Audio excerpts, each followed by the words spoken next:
Barakata Yahweh, Barakata Yahushai, Ba'yishem, Rakah Kodash, Barakatum. First and foremost, I want to give all praises, glory, and infinite honors to Yahweh, Ba'yishem Yahushai. Double honors to the apostles and elders, a great millstone who rule and teach well. In peace and salutations to Ya'akim out there pushing this word in truth and sincerity to the four corners of the globe. May you brothers endure until the end. This is the Brother Raya with another video, and I'll be reading from an article on endoftheamericandream.com titled, "You May Not Understand This Now, but You Need to Get Prepared for the Food Shortages that Are Coming." And food shortages, famines, mass death, and destruction are coming because we're living in the last seconds of these last days.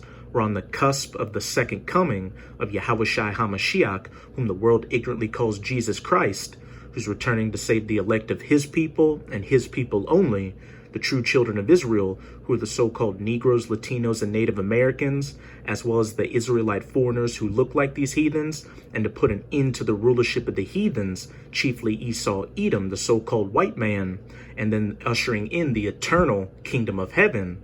And as it says in Matthew chapter 24, verse 7, one of the indicators of the end times before Yahushua returned would be famines. And it's further elaborated on in 2nd Esdras chapter 16, verse 18 through 19. The beginning of sorrows and great mournings, the beginning of famine and great death, the beginning of wars, race wars, civil wars, and ultimately that nuclear-armed Third World War, the battle in the valley of Jehoshaphat, the war of Armageddon, and the powers shall stand in fear, the beginning of evils. What shall I do when these evils shall come?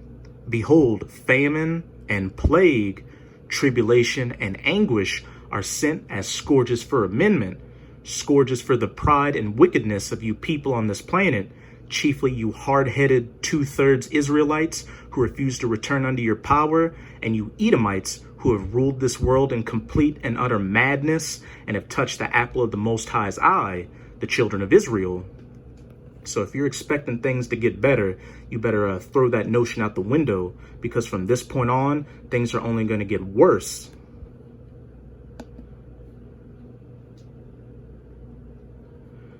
I was going to write about something completely different today, but I felt that I needed to issue this warning instead. Even before COVID-19 came along, crazy global weather patterns were playing havoc with harvests all over the globe. The African swine fever plague had already killed about 1/4 of all the pigs in the world. Famines, plagues, wars, evils, great tribulation, and giant armies of locusts the size of major cities were devouring crops at a staggering rate on the other side of the planet. And now this coronavirus pandemic has caused an unprecedented worldwide economic shutdown, and this has put an enormous amount of stress on global food supplies. On the official UN website, the United Nations is openly using the term biblical proportion to describe the famines that are coming. Even if COVID-19 miraculously disappeared tomorrow, a lot of people on the other side of the world would still starve to death. But of course, COVID-19 is not going anywhere anytime soon. Here in the United States, our stores still have plenty of food, but empty shelves have started to appear, and food prices are starting to go up aggressively. In fact, we just witnessed the largest one-month increase in food prices that we have seen since 1974. For a long time, I have been warning my readers that eventually a loaf of bread in the US will cost $5, and one of my readers in Hawaii just told me that my wife came home with a half a loaf of bread for $2.99. So it appears that the day I've been warning about has already arrived for some people, but ultimately it's the day that the men of the Lord, the prophets of the Most High, chiefly from GMS or Great Millstone, have been warning about. Of course, the price of meat is going up even faster than the price of bread. The following is an excerpt from an email that one of Robert Wenzel's readers in Alaska just sent me. Our local Costco, as of now, beef hamburgers is $9 a pound and steaks are $18 a pound. Hamburger was at $3.50 a pound before all this. Our local butcher shops, that butcher and package the little local beef that is raised here are all out of meat. Luckily, I have a couple of moose in our freezers and plenty of canned smoked salmon, and salmon season is coming soon again. Hopefully the price of hamburger has not nearly tripled in your area yet, but without a doubt, meat prices are going to just keep heading higher. Ultimately, it is all about supply and demand. Meat processing facilities have been shut down all over America due to COVID-19, and this is starting to create some really annoying shortages. If you go to Wendy's this week, there's a good chance you won't be able to get a hamburger. Go to the supermarket and you'll probably see some empty shelves in the meat section. You may also be restricted to buying 1 or 2 packs of whatever's available. Try not to look at the prices. They're almost definitely higher than what you're used to. This is the new reality in America, where beef, chicken, and pork are not quite as abundant or affordable as they were even a month ago. And it's already starting to happen down here in Louisiana. A brother and I went to a Northern Tribes, or so-called Latino restaurant this past Saturday, and on the menu they said that they had no beef. And I'm sure if I were to go to a grocery store right now, I would see that the meat prices are rising.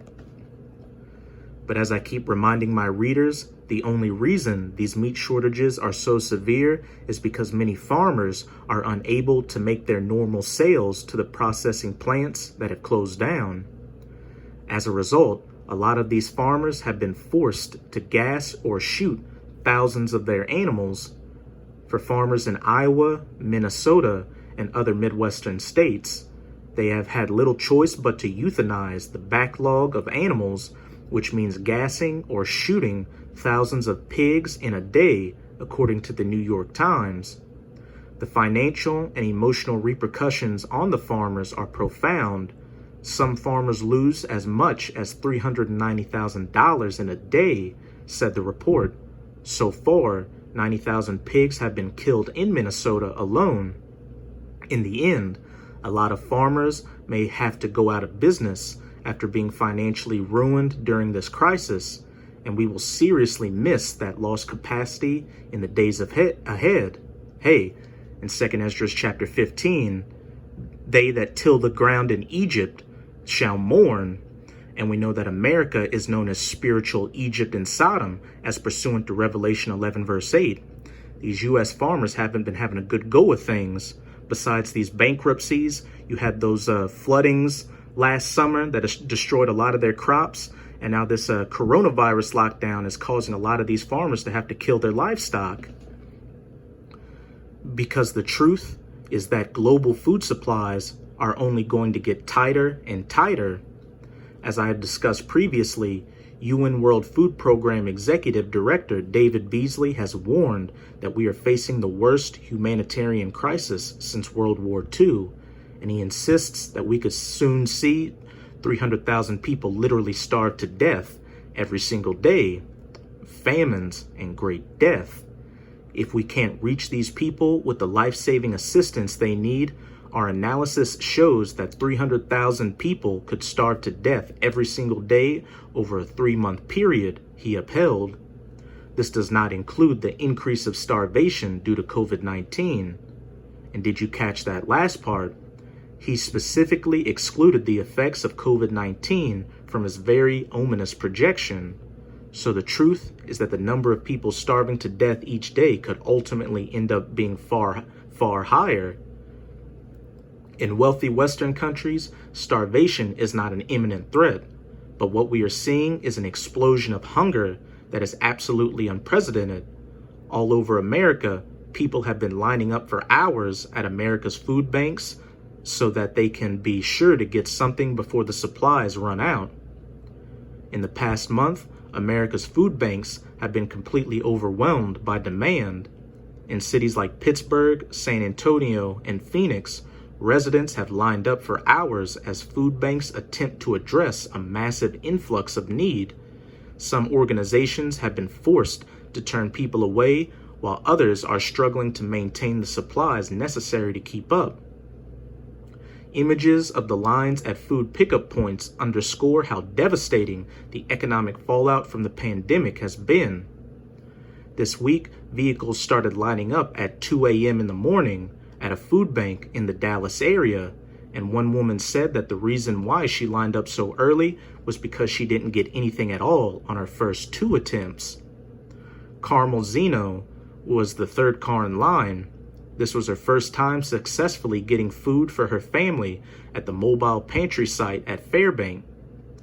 This is my 3rd attempt at this location. I didn't make it in time before, she said. Of course, I'm unemployed. And as of now, I think the unemployment in America is around 36 million. And that's just the people they've been able to record. It's probably much, much higher than that. Right now, I have 2 out of 5 kids at home. 1 has a diagnosis because of COVID. I'm thankful for whatever I can get. So it's one of those situations.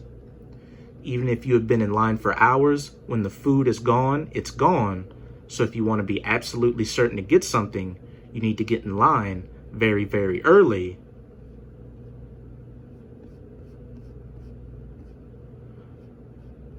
That's it with this article.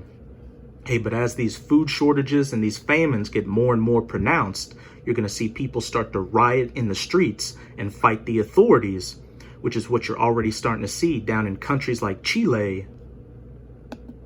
Here's a clip from RT's YouTube page titled, "Food Shortages Prompts Clashes Between Hungry Protesters and Police, COVID-19 Lockdown."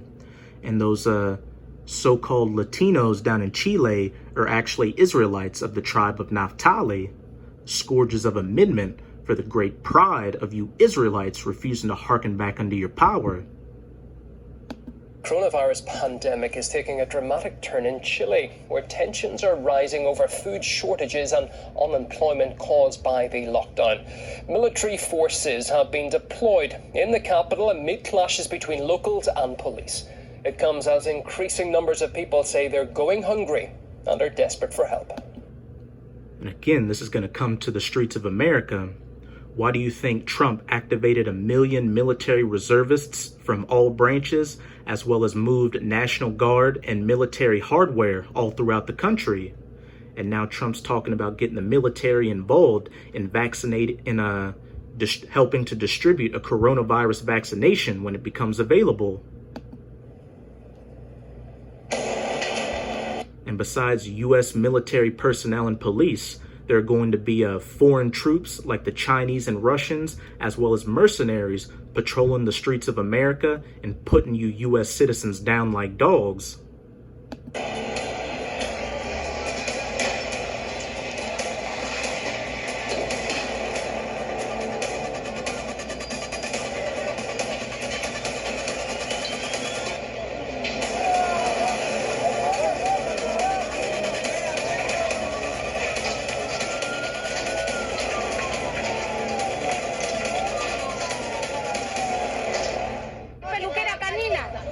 I have 4 children. I don't receive any help from the government because I have my own business, so they don't help me. That's why many people here who are small entrepreneurs do not get any help.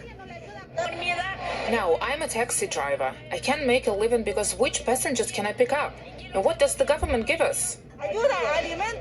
Help, food. It's not because of the quarantine. We need help, food. It's food that people are asking for right now. Well, the word hunger has been projected on some of Santiago's most iconic buildings as Chileans there denounce the government's perceived lack of help. Making matters worse, the pandemic has led to a spike in food prices. Large parts of the country were placed under lockdown as the virus took hold. Despite the president promising 2.5 million food parcels to the needy, the move has failed to calm tensions. Latin American Studies professor Daniel Shaw believes the leaders lost his sense of reality. The shortage of food was the straw that broke the proverbial camel's back. People came into the streets, and one of the slogans was, "We'll respect the quarantine, but we're not going to stay here and starve."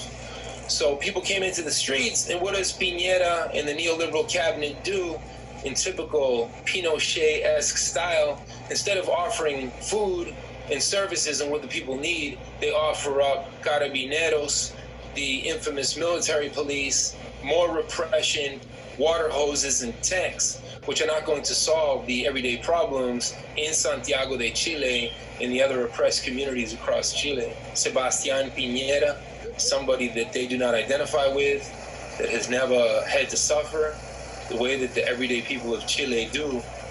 So we could see this come to a culminating head in the upcoming weeks. And when people get hungry and desperate enough and see their loved ones starve, what do you think they're going to do? Turn on each other and start breaking into so-called friends and neighbors and families' houses just to get their hands on whatever they can to feed themselves and their loved ones, which is also a part of biblical prophecy. This is 2 Esdras 15 verse 19. A man shall have no pity upon his neighbor, but shall destroy their houses with the sword and spoil their goods because of the lack of bread, the lack of food, food shortages, famines, and for great tribulation. And as we always say, once this chaos really touches down in the streets of America, it's going to be really bad over here with all these guns laying around. That's what that sword is. So as Joachim can see, we're living in those times. So now's not the time to be getting weak or lackadaisical in this truth. You should have all 10 toes down in this truth and have that fire on your spirit to be pushing this word as hard as you possibly can to make your calling and election sure and have that protective hedge of Yahweh Ba'ishim Yahushai over you for when Jacob's trouble really pops off, because we're going to need divine intervention to get through all this chaos. I'm going to close it out in 2 Esdras chapter 16, verse 22 to 24.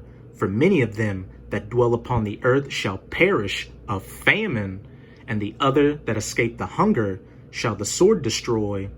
If you don't starve to death, you're going to get killed during one of these race wars, civil wars, a state of martial law where these FEMA troops, these foreign troops, and these mercenary troops are hunting you down. You're ultimately going to get killed in this nuclear third world war. And the dead shall be cast out as dung or shit, and there shall be no man to comfort them, for the earth shall be wasted, and the cities shall be cast down. There's going to be so much death and destruction in that day that seeing a dead body lying on the street is just going to become a common occurrence, which you're not going to give a second thought to, like you don't give a second thought to that turd that you flush down the toilet. There shall be no man left to till the earth and to sow it, which goes to show how many people are going to die once Yahweh Ba'ishim Yahushai really drops the hammer on this planet for all its wickedness. So with this video, I hope you sincere Akim were edified. Just keep strong and keep pushing this word. We're almost out of this final wicked captivity of the heathens, chiefly Esau, Edom. And as always, I'm going to say Abad Babal, Kwam Yasharala, and until next time, Shalom.